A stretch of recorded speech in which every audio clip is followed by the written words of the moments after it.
Guess you don't count. That's what my sister said when the seating chart put me outside by the trash cans. The hallway smelled like lilies and bleach. I could hear the DJ inside counting down to the first dance. My mother adjusted her pearls. My father looked away.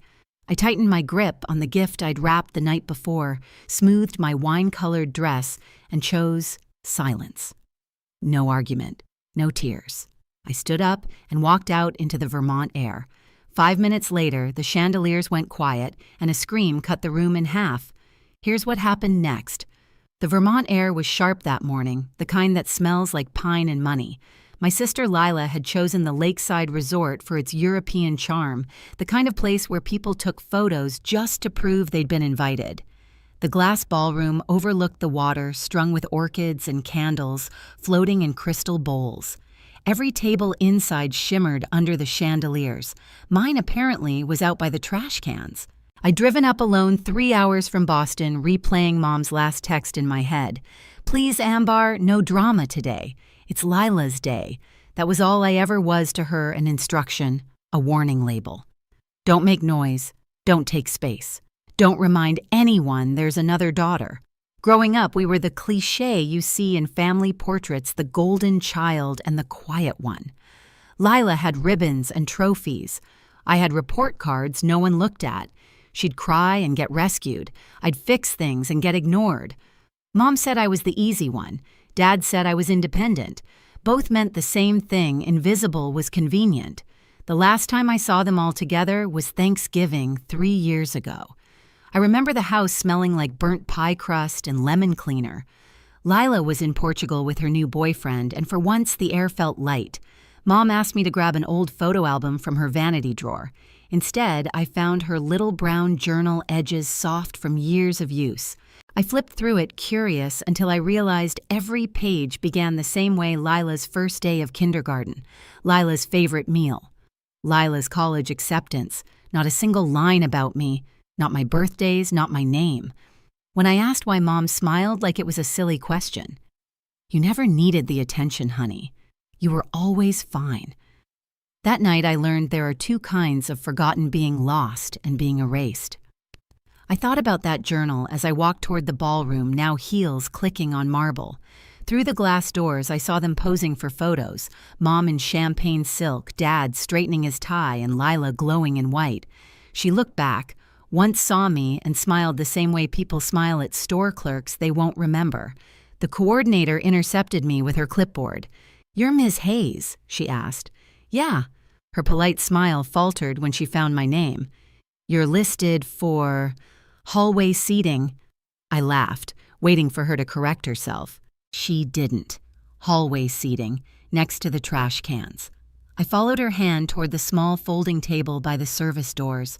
From there, I could see the entire ballroom, every sparkle, every laugh, but there was a wall between us, literal and otherwise. I set my gift on the table, a small silver-wrapped box I'd spent hours picking out, and stared through the glass. Inside, Lila was raising her glass for a photo, Mom adjusting her veil.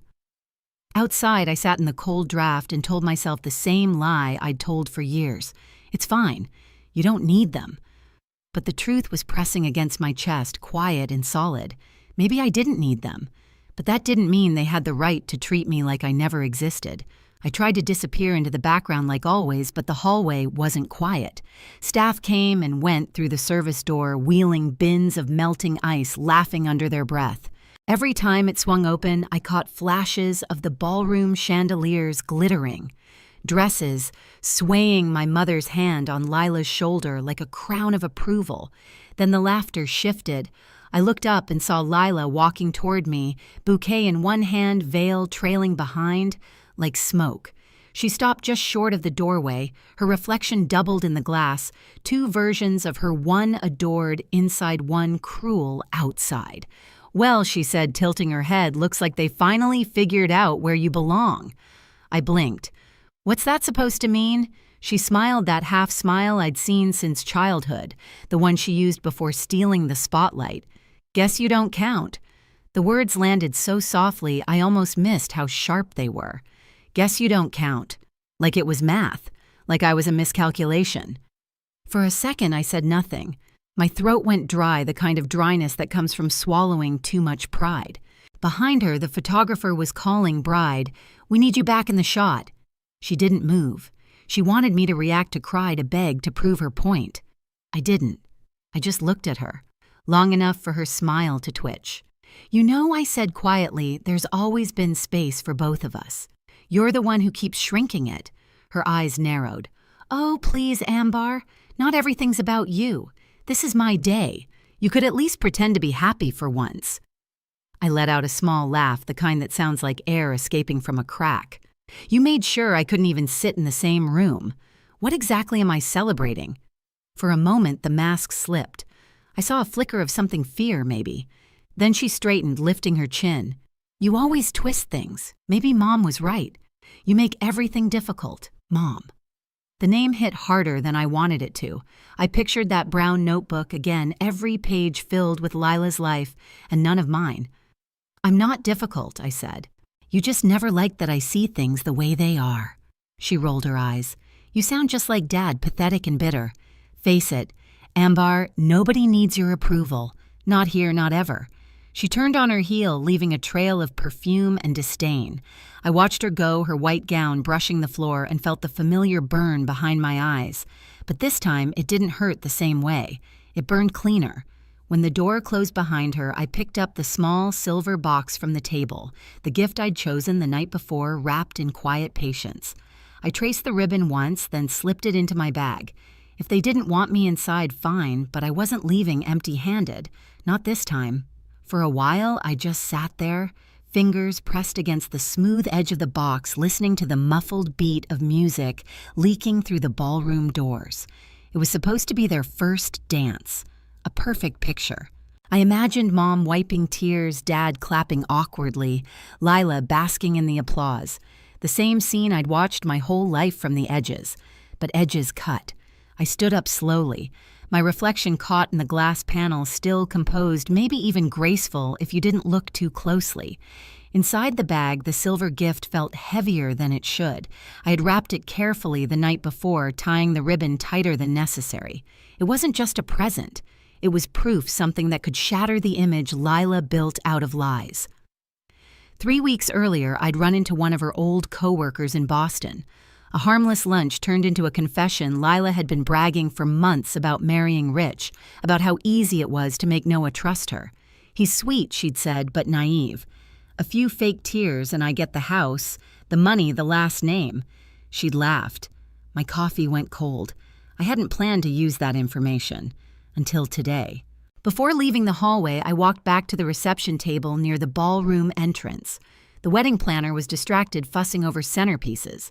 I slid the small silver box among the other gifts right on top of the pile labeled, "To Lila and Noah."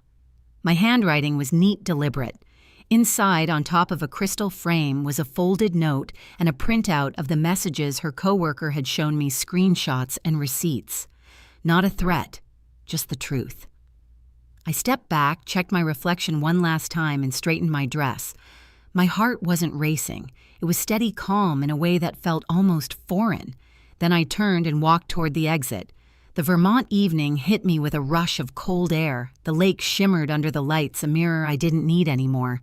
I could hear the faint echo of clapping behind me, the crowd cheering for a dance I no longer cared to watch.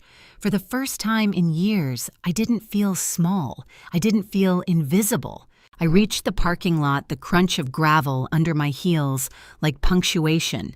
No dramatic goodbye, no speech, just the quiet closure of a car door. As I started the engine, I looked back once at the glowing windows, the silhouettes moving behind glass, and whispered to myself, "Let the truth find its way." Inside the ballroom, laughter still floated above the music. A saxophonist hit a soft note. Glasses clinked, the crowd pressed closer around the couple on the dance floor. Lila glowed in that heavy white gown, the picture of perfection she'd rehearsed for months. Noah spun her once, twice the camera flashes painting everything gold. From outside through the tall windows, the scene looked like a snow globe, sealed, flawless, unreal. Then the silver box was opened. It happened near the gift table. A cousin had gathered the presents, sorting bows and ribbons for photos. Someone said, Let's have them open one a spur-of-the-moment show for the guests. Lila turned laughing and tugged the ribbon free. The paper fell away, the lid lifted, and inside lay the crystal frame and beneath it the folded note. Her hand hesitated. "What's this?" Bussa leaned over. The note slid loose and landed face up on the table. His eyes caught the screenshots before she could snatch them. He frowned, scanning the text messages printed in pale blue bubbles. A sentence stuck out. "He's so easy to handle. Cry a little and he buys anything I want." The music didn't stop right away. It just thinned. The violinist stumbled, missing a beat. Lila's fingers shook. This isn't someone's trying to... Noah didn't answer. He just kept reading page after page. Each line was worse than the last. Jokes about getting him to sign the prenup first, moving Mom and Dad into the guest house once he's settled. The same smirk she'd given me hours ago, now frozen on her face, brittle and wrong. "Who sent this?" she hissed. Her mother-in-law, Victoria, had been watching from across the room. When she heard the name Ambar Hayes whispered by one of the bridesmaids, her expression hardened. She crossed the floor with the slow certainty of someone used to authority. "I think you should read the rest before you blame anyone," she said. "These came to me this morning, forwarded from a stylist you hired. Apparently they were in the wrong thread." Lila's face drained of color. "That's not possible." Noah's voice was low. "It's real, Lila. The dates match." He turned the final page. A photo of her text, "The house will be mine by Christmas." A collective gasp rippled through the guests. Phones came out. The photographer froze mid-shot. Someone whispered, "Oh my God." Lila lunged for the papers. "You can't show people that Victoria stepped between them. You showed it yourself, sweetheart." That was when the screaming started, not loud at first, more like air leaving a body too fast. Lila stumbled back, the train of her gown catching under her heel. "No, you don't understand. He's lying. My sister, she did this." Noah's jaw tightened. "Ambar didn't write those messages. She planted them. She's jealous. She's always..." "Stop." The single word cracked through the room like a whip. "You did this. You humiliated her today, and you thought no one would ever see who you really are." Every face had turned toward them now. The DJ lowered the volume. A child's voice asked Mom what's happening. Lila's perfect day was dissolving and she couldn't hold it together anymore. She spun toward her parents. "Do something." My mother Maggie stood pale and stiff near the head table, her champagne glass trembling. My father looked at the floor, lips pressed tight. For once, neither defended her. "You knew," Noah said quietly, his voice shaking now. "You knew exactly what you were doing." He reached into his jacket, pulled out a folded document, and set it on the table. "This is an annulment petition. I already signed it." Lila stared at the paper like it was a live wire. Noah, you can't humiliate me like this." "I'm not humiliating you," he said. "You did that yourself." Someone turned off the music entirely. The room fell into a silence so deep it buzzed in people's ears. Then came the sound the guests would remember, crystal shattering as the frame hit the floor. Her voice cracked. "She's behind this, Ambar's behind all of it." Victoria exhaled slowly. "Funny. The only thing your sister did was tell the truth." Outside, I'd stopped by the car engine, idling. The glow from the ballroom windows flickered across the lake. I couldn't hear every word, but I heard the scream. It came sharp and high, echoing across the water, followed by the dull thud of a chair tipping. The sound I'd waited my whole life to hear, not out of cruelty, but closure. Inside, Lila's mascara streaked down her cheeks. "You'll regret this," she shouted, voice breaking. Noah turned away, shoulders heavy. "No, Lila, you will." He walked off the dance floor, followed by Victoria, the crowd parting around them like a tide. Mom reached for Lila's arm. "Sweetheart, maybe we should step outside. Don't touch me," she cried, pulling free. "You all wanted this. You never loved me enough." Her voice dissolved into sobs. Dad spoke quietly for the first time that night. "You should apologize to your sister." The word stunned everyone, even Mom, but Lila only laughed a sound so brittle it didn't reach her eyes. "Apologize to her? She's not even family." Dad shook his head slowly. "That's where you're wrong." He left it at that, turning away, shoulders sagging as he followed the crowd toward the exit. By the time the lights dimmed and the staff began sweeping broken glass from the floor, Lila sat alone under the chandelier. Her dress, once dazzling, now looked heavy wrinkled. The bouquet had fallen beside her chair.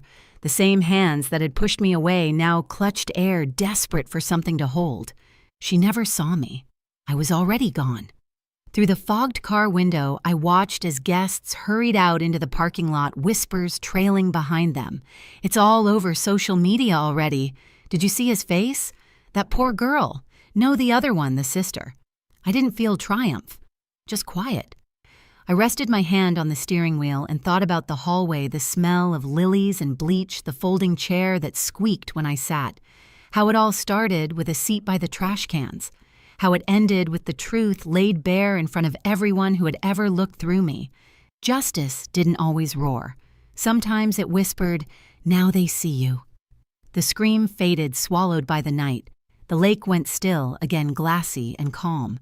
I turned the key, headlights washing over gravel, and drove away from the sound of my sister's perfect world collapsing behind me. By the time I reached Boston, the sky was beginning to gray.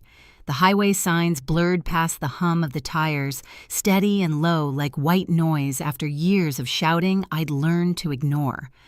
My phone buzzed nonstop in the cup holder, 16 missed calls from Mom, 3 from Dad, 1 from a number I didn't recognize. I didn't check any of them. The quiet was worth more than explanations. When I stepped into my apartment, it smelled faintly of coffee and rain. The city outside was waking up, headlights flashing across my window. I hung my dress on the back of a chair and stared at it, the deep wine color still flawless, untouched by the night. It looked like armor I hadn't known I was wearing. A new message appeared. "Please answer, Ambar." We didn't know. That was Mom. She always said that when things finally went wrong, we didn't know. But she had known all along. Every time she'd told me to stay quiet, every time she'd laughed at Lila's jokes, every time she'd said, "You're fine." I put the phone face down on the counter and opened my laptop instead. A map of Maine blinked back at me, dotted with tiny coastal towns. I picked one somewhere I'd never been and clicked book. A week by the water sounded like peace. Before leaving, I stepped out onto the balcony. The city air smelled cleaner than it had in years. Across the river, the morning sun cut the skyline into gold and shadow. They could keep their apologies, their explanations, their versions of the truth. I had mine now. For the first time in my life, silence didn't mean being unseen. It meant being free. At my sister's wedding, I was seated by the trash cans. This morning, I'm sitting by the river. Same silence, different meaning. Back then, it was humiliation. Now it's peace. Sometimes the loudest revenge isn't a scream. It's the sound of your own footsteps leaving the room. They thought I'd always stay, waiting for their approval. But I don't wait anymore. I don't beg for space at someone else's table. I build my own. If you've ever been pushed aside by the people who were supposed to love you, know this: walking away isn't weakness. It's the beginning of freedom. Tell me, have you ever had to walk away from your own family? Share your story below and stay for the next one.